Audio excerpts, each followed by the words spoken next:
So, what is the difference between a misprint and a miscut? Find out now. Long ago there existed a god. Then evil came.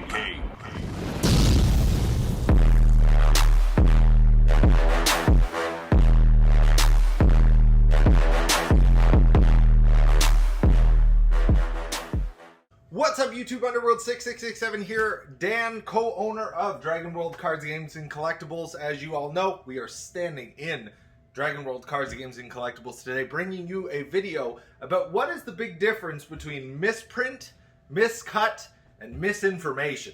The first thing that you have to understand is the process in which cards are made. When you have Yu-Gi-Oh, for instance, you have a sheet that is put into a printer. That sheet has a template that they are going to print on that sheet.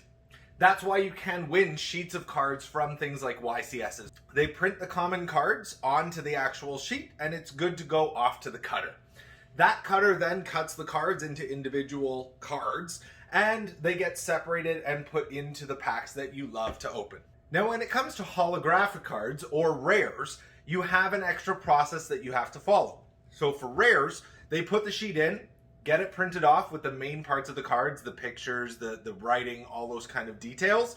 Then they send it off to a second printer that has metallic ink. That metallic ink is then stamped into the actual card, giving you the rare feel. As far as holographics go, when it comes to supers, you print out the normal common card with the name on it. You send it off to get holo put onto it. You're ultimately putting the entire sheet in, it puts the holographic on, and you're sending it off to the cutter to be cut.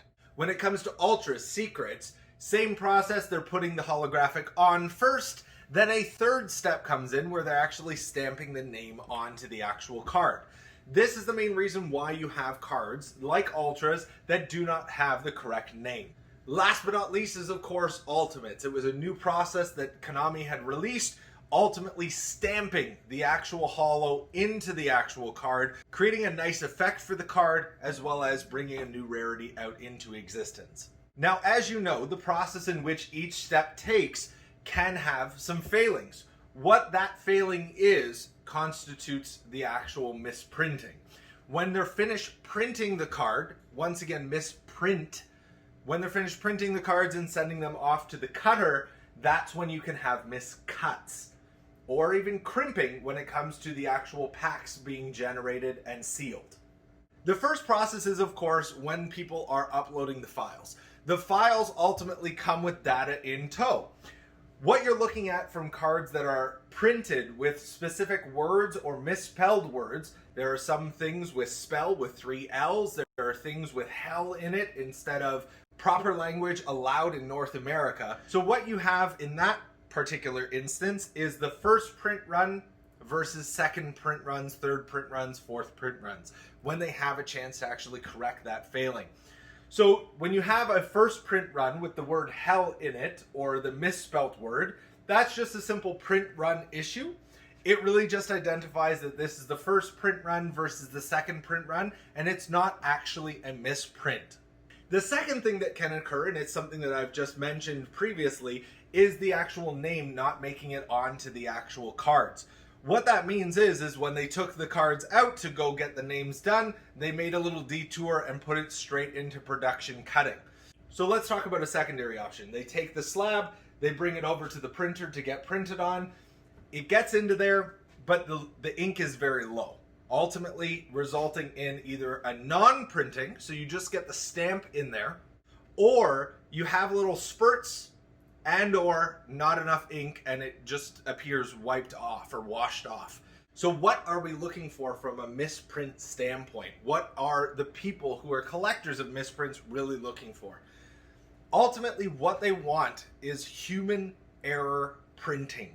So things that actually go onto the card that are not actually supposed to go onto the card.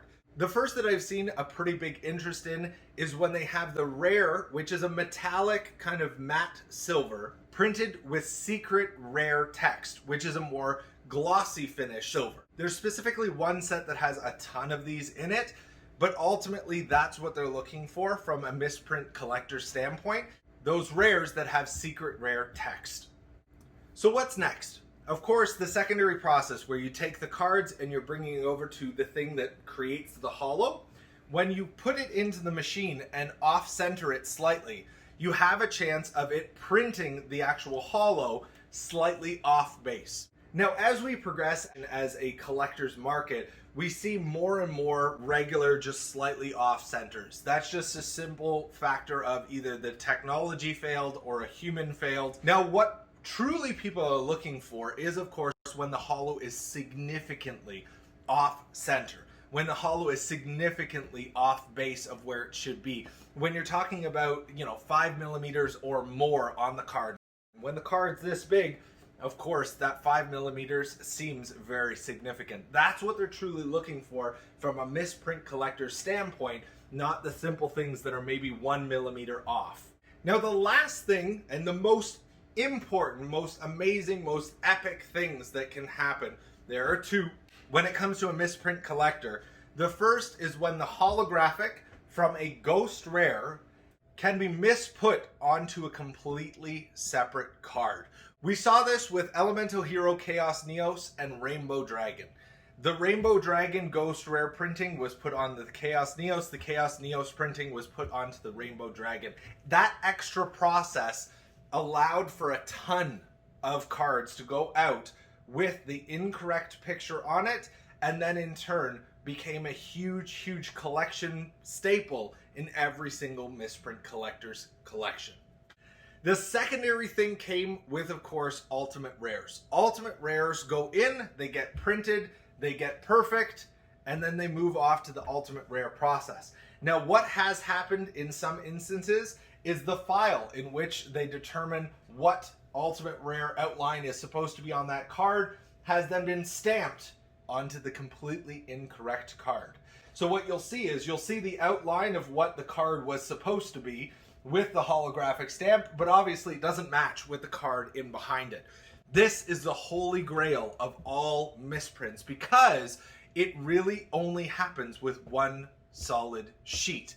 So what that means is from that particular set, there will be a number of them available, and it will be one-off instances with each one of those cards. The likelihood that they're going to make that mistake again when uploading the actual picture to match the actual file is very unlikely, so it is one of those 1 in a million misprint cards. The last thing that I wanted to talk about, of course, from a misprint standpoint, is when they include test print cards and blank cards in the actual card packs. So you've all seen it. It has the black, the red, the yellow, and the blue in the actual card. Sometimes it is stamped. So what that is a test print card that hasn't made it out of the pull-out process, where you're looking for, things like the test print cards. You miss it, it goes into the packs, it's then sent off to Never Never Land for you to open eventually. This is not a misprint. This is a test print card. It was purposefully printed. It was to test the actual ink. So when you're thinking about whether or not these test prints are misprints, it's absolutely incorrect.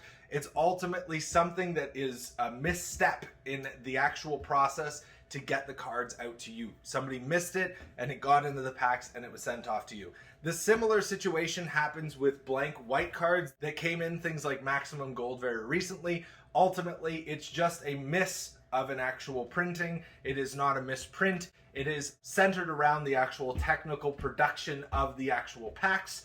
It is not something that is supposed to go out, but it has gone out. So it's a misshipment, a technical error, whatever you want to call it, but it is not a misprint. Now, the final thing that I wanted to talk to you guys about is, of course, miscuts.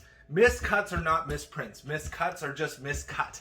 It is part of the process. It has nothing to do with the printing process. You're ultimately getting a sheet put in, it's put off center, it then cuts down, and of course has one side of the card a little bit more heavy, the other side of the card a little bit less. Miscut can be significant and it can be very little. If it's a little miscut, that's just a mess up. That's just like an accident. It's not really a misprint, it's not worth much.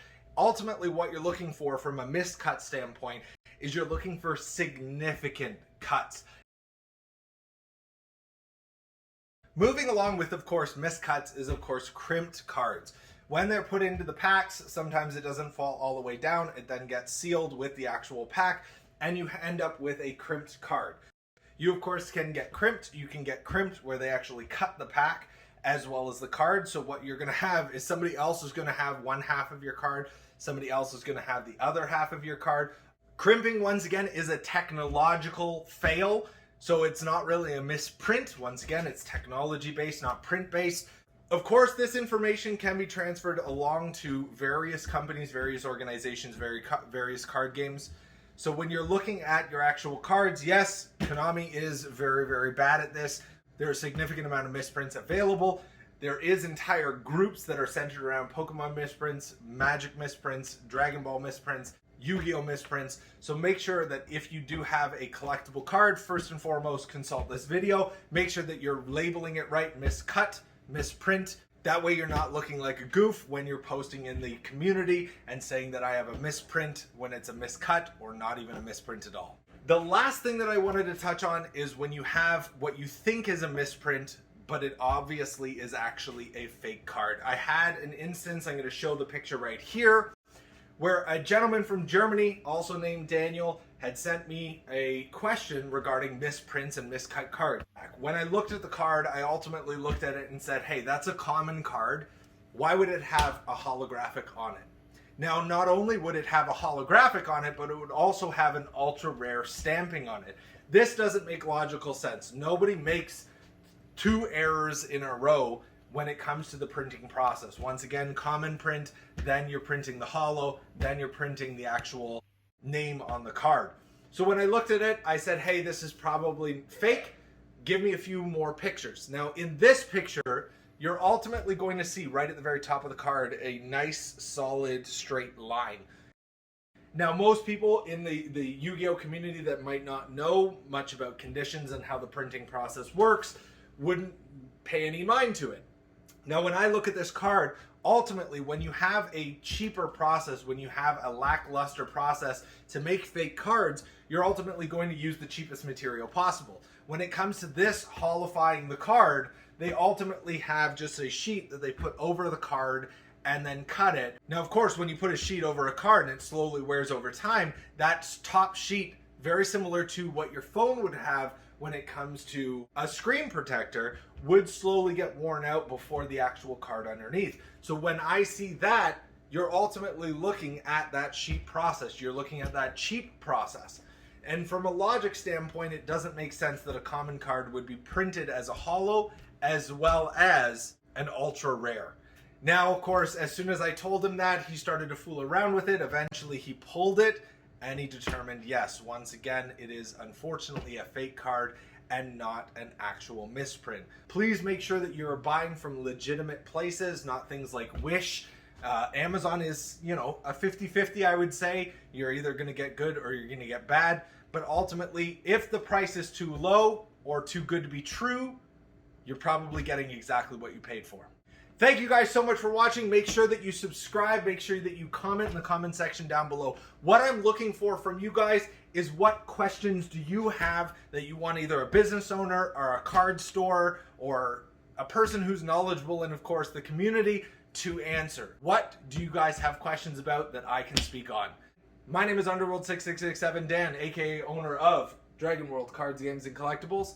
Don't make those binder blunders.